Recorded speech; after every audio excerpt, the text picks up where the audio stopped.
episode begins, we see the Cutie Mark Crusaders getting private lessons from Twilight. You know, from the title, I wouldn't have figured this to be a CMC episode, but I guess that's a running theme this season. Sweetie Belle's learning how to use levitation magic, and we even get a bit of information about how it works, as apparently the one casting the spell feels a sense of weight from the object being levitated. That explains why Rarity had so much trouble with the tapestry in Castlemania. They try to do a joke about how Spike can lift a broom easier than Sweetie Belle can, but to be fair, he's using his hands while she's trying to pick it up by thinking at it really hard. Meanwhile, Scootaloo's learning how to assemble wheeled vehicles, which makes sense considering that scooters are kinda her thing. Now if only someone will show her what to do first, but Twilight gives her usual response of book. Okay, I'm siding with Scootaloo here because I'm kind of the same way, but assuming this episode takes place chronologically before testing 1, 2, 3, that means Twilight is still convinced that her method is the one correct way to learn anything. And finally, Apple Bloom is learning potions, which was originally suggested in the Cutie Pox back in season 2. Interesting to see that finally pay off, and oh my god, that is terrifying! Why is everyone laughing right now? I swear, if that thing says "Feed me, Seymour," I'm grabbing a flamethrower. The next day at school, Diamond Tiara shows off by having her elderly, crippled butler do gymnastics and then takes the credit for herself. The Crusaders rightly call bullshit on this, but they figure it'll all be worth it when they develop their own skills, which apparently involves Sweetie Belle using her magic to torture Diamond Tiara. Wow, I don't know if they're trying to make Sweetie Belle the best Crusader, but it just might be working. She gets snapped out of her daydream by Diamond Tiara, who wants to tease them some more by bragging about hanging out with celebrities in Manhattan. But Sweetie gets pissed off and one-ups her by saying they already know an even bigger celebrity, Princess Twilight. Diamond asks if she can go with them to Twilight Time, that's a special name they've given their tutoring sessions, and they agree under the assumption that Twilight will keep Diamond Tiara and Silver Spoon busy by making them learn something too. This ends up backfiring, but Diamond Tiara gives them a popularity boost anyway, and now everyone else wants to meet the princess too. Even though she lives in a public library that they can go to anytime they want. But rather than bother Twilight at home, the Crusaders invite her out to lunch at a fast food place while everyone else hides outside. Okay, damn Twilight, that's just nasty. I know burgers can get messy sometimes, but I've never thought to wipe my face with the burger and keep eating it. Actually, my favorite part of the scene is probably this guy in the background. He looks like he has a whole other story going on, like, oh my god, I hate my job. My boss is about to fire me, my wife just took the kids. I can't believe this is how my life turned out. But at least I know these fries will always be here for me. They're so good. Why are they so good?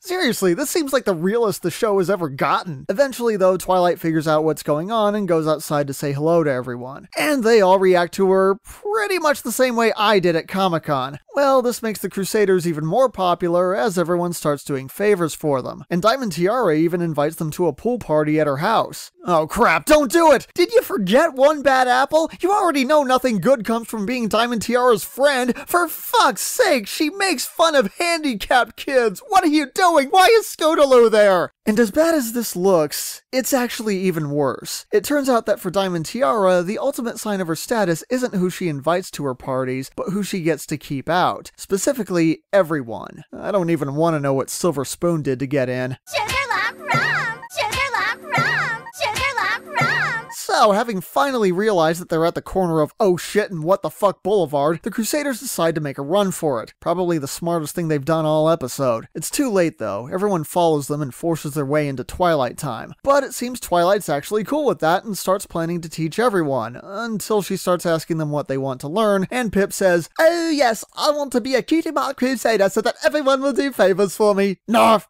Really, kid? I mean, they did swap favors with you, so technically you're even. All you had to do was be cool about this. The Crusaders get put on the spot, and they have to prove that they've been coming here to actually learn and not just take advantage of Twilight's friendship. Sweetie Belle shows a bit of improvement with the broom, but not much. Scootaloo improvises by taking Pip's scooter and dismantling it. Yeah, that's what you get for being a smartass. And Apple Bloom shows what happens when you put a big red apple next to Twilight. Jizz in my pants. Predictably, Diamond Tiara craps on the Crusaders again, but Twilight throws the comment back in her face and effectively shuts down everyone. In the end, Twilight forgives the Crusaders and they continue their study sessions with a new appreciation for what it means to be Twilight's friend. As with several other cases this season, the lesson here seems to have a lot in common with another episode, Trade Ya, only from another perspective. That episode also showed how asking for a favor can lead to accidentally going too far and taking advantage of someone. But this episode looks at the motive for becoming someone's friend in the first place. Now, to be clear, friends doing favors for each other is perfectly normal. In fact, it's one of the great things about having friends. But if that's the only reason you're friends with someone, well, then you're not really friends, are you? We see this with Diamond Tiara throughout the episode. It's pretty clear that no one really wants to be her friend, and she doesn't really want to be anyone else's friend either. But if you can give her something she wants, then you'll be on her good side. Now, this might be a side effect from her father's profession, but she seems to view everything here as a business transaction. But then that leads to the one big gripe that I have with this episode, the Cutie Mark Crusaders. I mean, if Diamond Tiara really is approaching everything from a business perspective, then she should realize it's a bad idea to piss off potential partners and clients. And yet, that's all she's done to these three the entire time she's known them. Now, I don't know if you've ever had a bully that started acting eerily nice under suspicious circumstances, but I have, and personally, I never bought into it for a second. So I really don't know what the girls are thinking here. I mean, she wasn't under a spell, she didn't get hit with the elements of harmony, or whatever residual magical effect is left over. She's just a rotten person. They know this. How are they expecting this to end? Aside from that though, this was still a pretty good CMC episode, and it was nice to see them actually try to learn something for a change just because it might be a good idea, which is something Twilight suggested back in Showstoppers. Also, it has to be pointed out that this is one of the few episodes in the season that acknowledges Twilight's princess status and explores what that means both to her and to those around her. For instance, even though the adults don't make as big of a deal out of it as the children, we do still see a couple of background characters glance over at her from time to time. It's a nice touch and helps balance out some of those other episodes where she seems to be completely anonymous. These episodes are few and far between, but they help add some much needed perspective on why Twilight approaches her new situation the way she does. And that's not bad for an episode that really wasn't even about Twilight. Twilight Time gets an 8 out of 10, though it feels like I'm forgetting something. Wait a minute, did they give the fat kid a burger for a cutie mark? This is the story of a girl who cried a river and drowned the whole world. And why she looks so sad in photographs, I absolutely love her when she smiles.